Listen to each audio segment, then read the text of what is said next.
Conoce la historia de tu localidad. Eso impulsa tu querencia y tus ganas de aportar como ciudadano.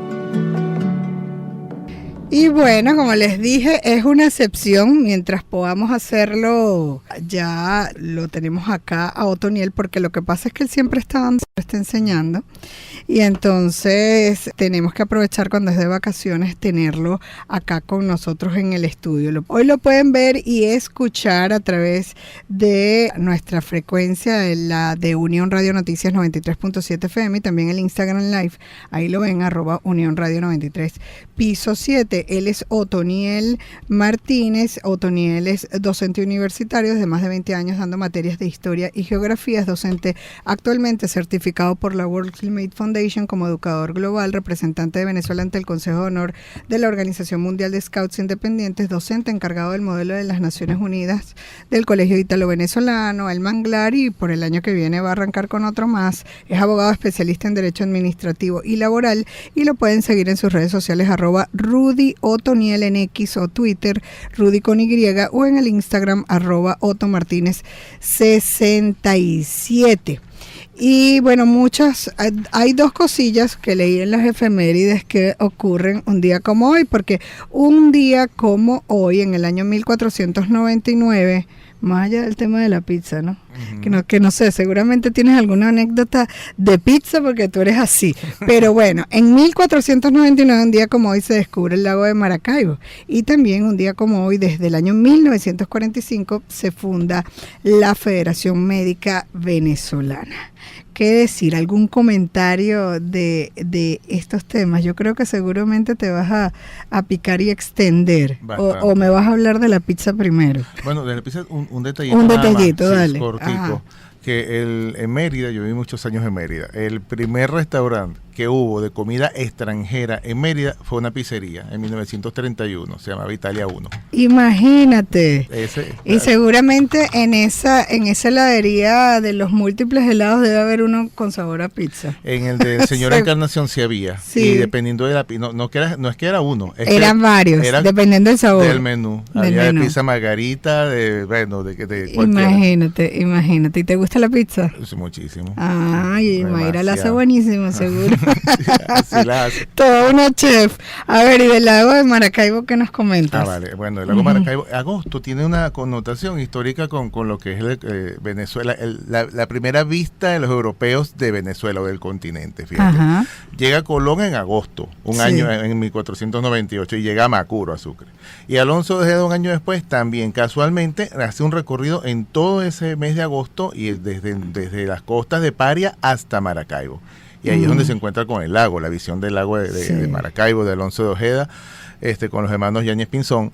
De hecho, el primer mapa que hay dibujado de América, que lo dibuja Juan de la Cosa, que estaba en esa expedición, toma en consideración el lago, y es cuando en España se tiene conocimiento de que hay fuentes grandes de agua dulce, porque donde había un lago que también tiene agua dulce, evidentemente había muchos ríos. Sí. Ello les hace presuponer que había una masa continental que los anima a explorar el resto del continente. Alonso de Ojeda llega en 1499, recorre, ve el lago. Hay una leyenda con esto de que vio a Venecia, de que le evocó a Venecia. Hay unas cosas y otras. Por el cuento de los palafitos también, ¿no? Por el detalle de los palafitos, que está más al norte, ya saliendo del lago. Alonso Ojeda no es que descubrió todo el lago, no circunavegó fue por afuerita el lago, vio la boca de lo que llaman la barra de Maracaibo hoy en día, que es la entrada del lago, la boca del lago. Y más allá vaya descubrimiento no solamente desde el punto de vista geográfico, sino productivo luego, ¿no? Bueno, pero fíjate, eso es a lo que iba. Alonso de Ojeda en sus cartas dice, solo agua y nada más. Claro, él no se imaginaba lo que había. Ni se imaginó. Exactamente. Ni se imaginó.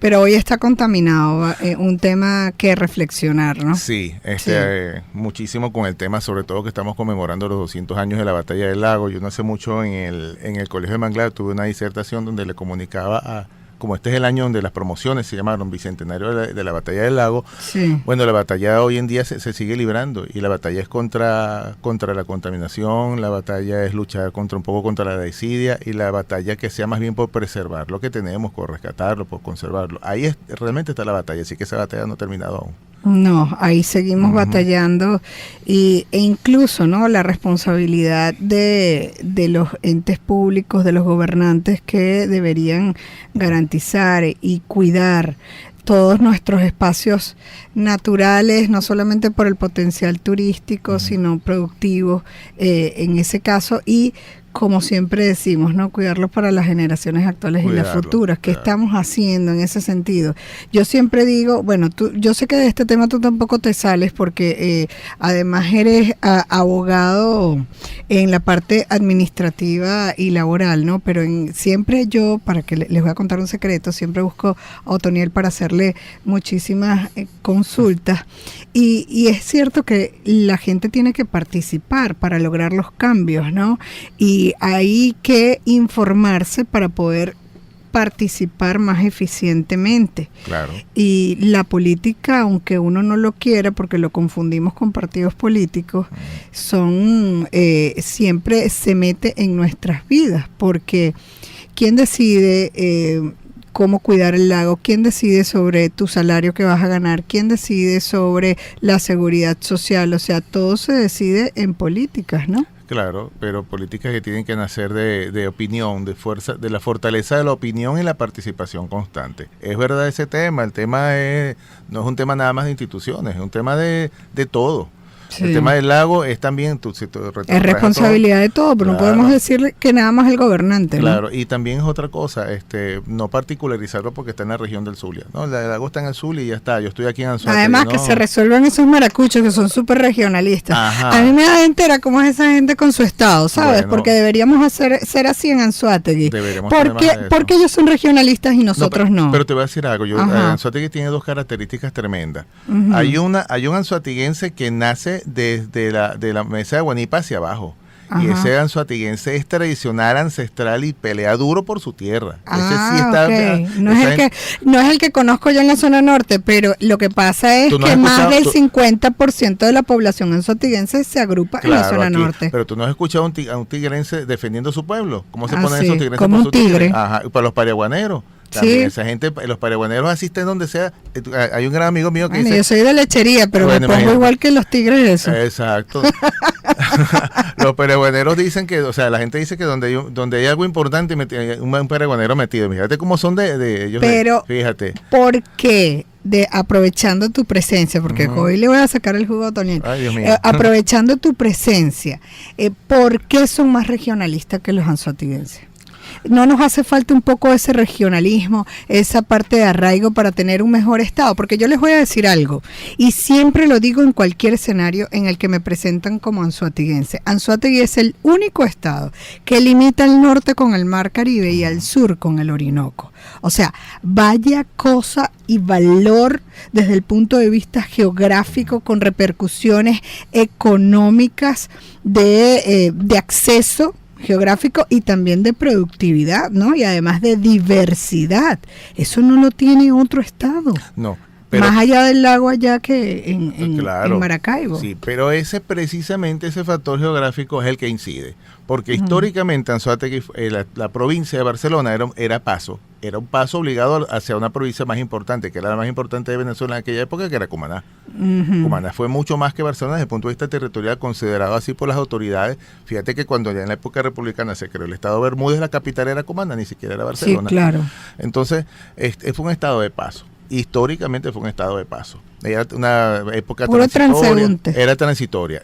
A pesar de que en la época colonial un cierto arraigo, cuando la guerra de independencia, ese arraigo se perdió un poco. Mucha gente se fue de acá muchas familias se fueron para Caracas y se empezó a perder. ¿Qué empezó? Empezó a venir mucha gente de otros estados, de otros lugares, y la influencia que tenemos es más externa, de gente que ha venido de otras partes y se ha sentado acá. Hay muchos maracuchos aquí, sí, que al final se quedaron acá. Sí, hay muchos que se quedaron acá. Por ser estado petrolero como el de ellos, ¿no? Sí, margariteños también. Mucho de la génesis nuestra es de Margarita, ¿no? Sí, de los pescadores. Y la distancia, precisamente la cercanía de Margarita y Sucrense. Sucre y Margarita incidieron muchísimo en la repoblación y en la idiosincrasia de la forma de ser natural del anzoatiguense hoy día. Claro, mira, espectacular el paso por el Mar Caribe, espectacular el paso por el Orinoco, pero terrible el paso por la Troncal 9, realmente. Además, una deuda que nos tienen, porque no es posible que tengamos aún una carretera negra que una la capital del país con todo el oriente venezolano, porque somos la entrada del oriente venezolano. Bueno, hay algo importante. A mí me gusta, yo leía muchísimo y entre mis lecturas, las cosas que me captaban la atención tendía a memorizarlas. Hay una de las crónicas de Barón Humboldt cuando salió de Cumaná rumbo a Caracas. Ajá. Hay una narración importante. Dice textual: al salir de Cumaná y en la vía hacia Caracas, te encuentras con carreteras que no son carreteras. Te encuentras con caminos que no son caminos. Es entrar en lo inhóspito y es realmente el estado que no debe ser en esta región del mundo. Así lo dijo Barón Humboldt en sus memorias. ¿Y en qué año fue eso? Eso fue en 1799. 2023. Sí, no había carretera, imagínate. Imagínate tú, 2023, peaje a 15. Él es Otoniel Martínez. Otoniel es docente universitario de más de 20 años dando materias de historia y geografía. Es docente actualmente certificado por la World Climate Foundation como educador global, representante de Venezuela ante el Consejo de Honor de la Organización Mundial de Scouts Independientes, docente encargado del modelo de las Naciones Unidas del Colegio Ítalo-Venezolano, El Manglar, y por el año que viene va a arrancar con otro más. Es abogado especialista en Derecho Administrativo y Laboral y lo pueden seguir en sus redes sociales @Rudy Otoniel en X o Twitter, Rudy con Y, o en el Instagram @OtoMartinez67. Un día como hoy, pero en el año 1945 se funda la Federación Médica Venezolana. Los médicos venezolanos son uno de los productos que hemos exportado en estos momentos dentro de esos 8 millones de venezolanos que se han ido del país. Hemos perdido mucho, pero fíjense, yo creo que también pueden haber aportes de afuera hacia adentro. Y de verdad, yo que he estado afuera, puedo notar que los médicos venezolanos, como los médicos venezolanos, no hay. Y los chilenos lo están diciendo. ¿No es así? ¿Cómo estás? Seguimos acá, Otto. ¿Cómo te sientes hoy aquí? Buenísimo. Compartiendo? Okay. No me quiero ir. Otra, la vamos a repetir, ¿cierto? Seguro. Sí. Entonces cuéntanos, ¿qué decir sobre un día como hoy? Bueno, ok. Tú estabas, hace rato mencionaste que los movimientos, los cambios, los producen los ciudadanos, la sociedad en sí misma, pues. Ajá. Y si algún cambio fue importante en Venezuela en el siglo XX, fue precisamente el que promovió el gremio médico. Cuando hoy estamos celebrando, se celebra pues la creación de la Federación Médica de Venezuela, pero eso fue un proceso, eso no fue que llegaron, aquí estamos los médicos, listos, tenemos la federación. Sí, es que los profesionales se agrupan para lograr cosas que perseguían en ese momento. Bueno, el proceso histórico lo apremiaba. Estamos hablando de una Venezuela que necesitaba a gritos abrirse un camino hacia una democracia real, una democracia efectiva, con participación auténtica, ¿no? Exigían derechos los médicos. Claro, por supuesto, porque en los años 20, en los años 30, había crecido muchísimo los estudios por la formación de médicos y la formación científica y la creación de espacios para la salubridad en las ciudades del país, las principales ciudades del país, sobre todo Caracas. Y a raíz de eso empezaron muchos jóvenes de la provincia se trasladaban a Caracas a estudiar en la Universidad Central. Es el caso de uno, bueno, conocido, doctor José de la Trinidad Rojas Contreras, tachirense, nacido en San Cristóbal, y de San Cristóbal. Bueno, por supuesto, los tachirenses en aquella época, en época de Gómez, todos los tachirenses, digamos, pudientes o de cierta condición, se iban a vivir a Caracas, para estar con su gente, pues el presidente era paisano. Sí, entonces, claro. y se iban a Caracas, y él se fue a Caracas a estudiar en la Universidad Central. Y cuando llegó, estoy hablando de quizás uno de los principales promotores de la Federación Médica Venezolana, junto con el doctor Domingo Luciani. Se graduó muy joven, de 23 años de edad. Imagínate. Antes de graduarse por cierto, también dio clases de historia en el Liceo Caracas, dio clases de biología, todo eso. se gradúa de médico muy joven y empieza seriamente a trabajar en lo que era ver el médico como una función pública, como un servicio público. Cómo atender tantas necesidades en una Venezuela con tantas carencias como la de los años 30, en la época gomecista. Claro. Que pese a haber haber una actividad petrolera, que no era bonanza, era una actividad petrolera en ciernes, no es menos cierto que no llegaba a la población en general. Había males grandísimos en aquella época, enfermedades terribles como el paludismo, que era una enfermedad que azotaba a toda la población. Sí.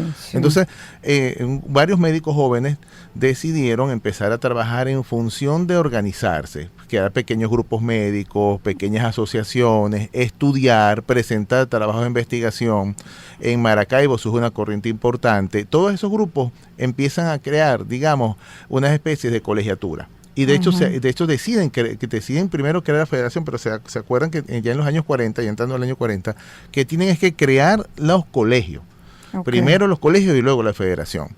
El peso de todo esto es tan grande, a todas estas, el gobierno nacional, en ese entonces ya era Medina Angarita el presidente, no había tomado ningún tipo de medidas ni nada para llamar a los médicos, ni nada, ni el Congreso.